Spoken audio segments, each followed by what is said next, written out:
This is the story of 3 plastic bottles, empty and discarded.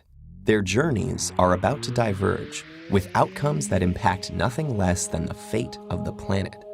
But they weren't always this way. To understand where these bottles end up, we must first explore their origins. The heroes of our story were conceived in this oil refinery. The plastic in their bodies was formed by chemically bonding oil and gas molecules together to make monomers. In turn, these monomers were bonded into long polymer chains to make plastic, in the form of millions of pellets.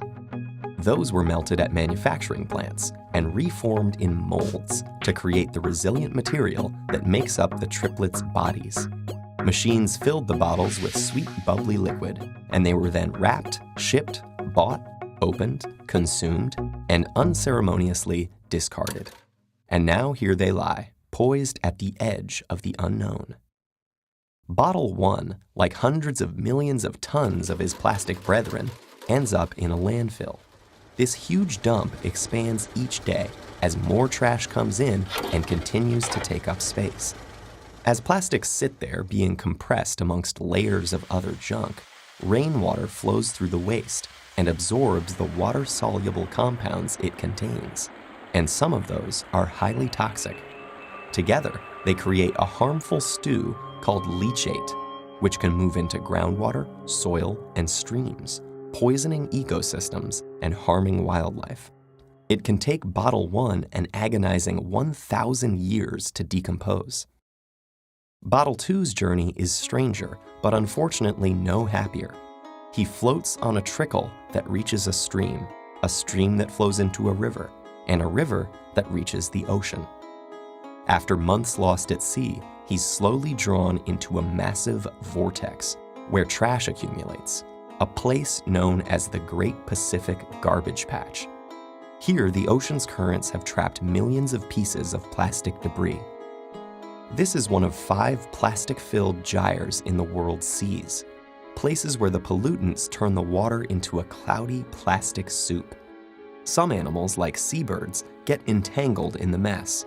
They and others mistake the brightly colored plastic bits for food.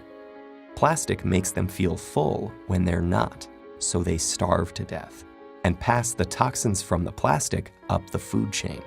For example, it's eaten by lanternfish. The lanternfish are eaten by squid. The squid are eaten by tuna. And the tuna are eaten by us. And most plastics don't biodegrade, which means they're destined to break down into smaller and smaller pieces called microplastics, which might rotate in the sea eternally.